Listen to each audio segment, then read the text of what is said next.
गोपीनगर का गांव बहुत अमीर है। यहाँ के लोग सिर्फ अपने काम से मतलब रखते हैं।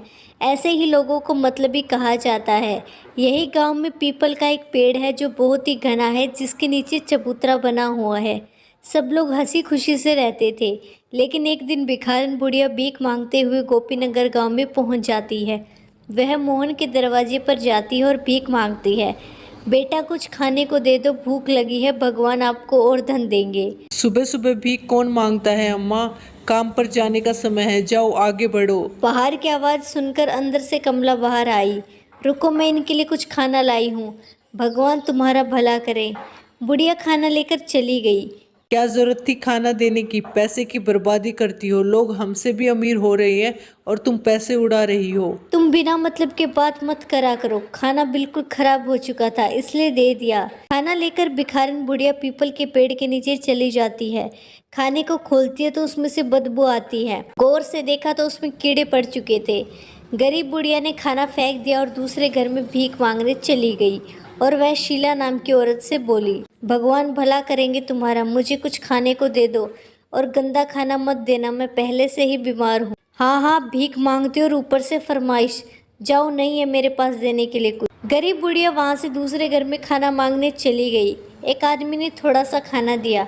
बेटा, थोड़ा सा खाना और दे दो, इसमें तो पेट नहीं भरेगा। देखो, हम इससे ज़्यादा नहीं दे सकते, महंगाई का ज़माना है और पेट्रोल भी कितना महंगा हो गया है। गरीब बुढ़िया को गांव के लोगों को इतना कम खाना मिलने की वजह से उसका पेट नहीं भरता और वो और ज़्यादा कमज़ोर हो गई। बहुत अधिक गर्मी होने के कारण एक दिन बुढ़िया को बहुत ज़ोरों से प्यास लगती है। आसपास पानी ना होने के कारण वो घर घर जाकर पानी मांगती है, लेकिन उसे पानी नहीं मिलता। पानी दे दो कोई, मुझे पानी दे दो। उसे कोई भी पानी नहीं देता है। उसे देखते ही वहाँ के लोग उसे भगा देते हैं। कुछ देर बाद बीमारी और पानी न मिलने के कारण बुढ़िया की वहीं पर मृत्यु हो जाती है। बुढ़िया की मृत्यु हो जाने के बाद वहाँ अजीब अजीब सी घटनाएं होने लगती हैं। जब रात को सब लोग सो जाते तो जोर जोर से रोने की आवाजें आती। रोने की आवाज के साथ साथ चीखने चिल्लाने की आवाज भी आती, जिससे लोग और भी ज्यादा डरने लगते हैं। गांव के लोगों ने एक मीटिंग बुलाई और सब लोग उसी पीपल के पेड़ के नीचे इकट्ठे होते हैं। उसमें से एक आदमी बोलता है, गांव वालों, ये क्या हो रहा है। गांव में रोज रात को एक औरत के रोने और चिल्लाने की आवाजें सुनाई देती। तभी एक औरत बोलती है, इसका क्या उपाय है, मेरे बच्चे बहुत डरे हुए हैं। तभी एक दूसरा आदमी बोलता है, सभी लोग रात को हनुमान चालीसा बजाओ। इसके बाद आवाज आनी बंद हो गई। लेकिन एक दिन मोहन उस पीपल के पेड़ के नीचे से जा रहा था। उसकी कार खराब हो गई।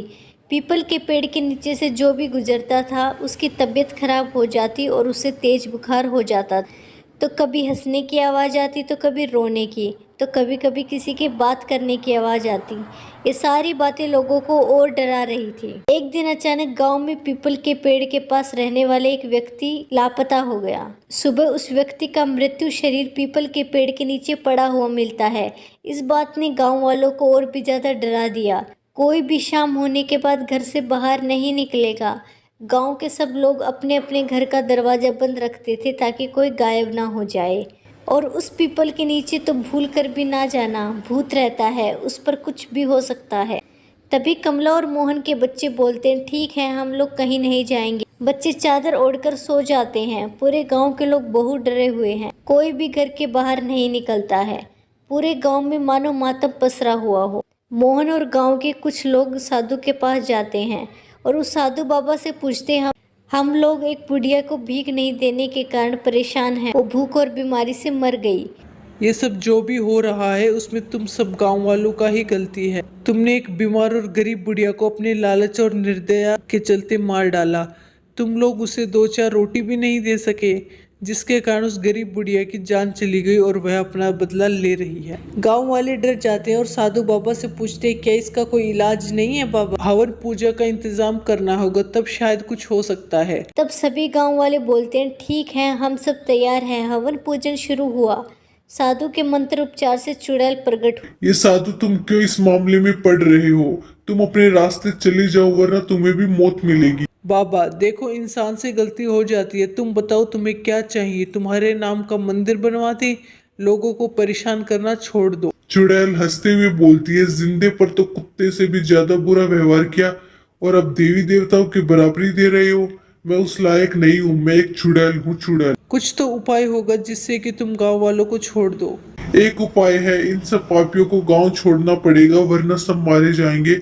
और साधु तुम भी चले जाओ क्योंकि गुनहगारों के साथ बेगुनाह भी मारे जाते हैं। इस गांव में मेरा श्राप है, जो कि इस गांव में रहेगा वो मरेगा जैसे मैं मरी। यह बोलकर चुड़ैल गायब हो जाती है और साधु गांव वालों से बोलता है इसका कोई इलाज नहीं है। जब तक वह अपना बदला नहीं ले लेती वह शांत नहीं होगी। धीरे धीरे लोग बीमार होने लगे और बीमारी बढ़ती जा रही थी, जिसके कारण गोपीनगर वालों को उस गांव को मजबूरी में छोड़कर दूसरी जगह जाना पड़ा।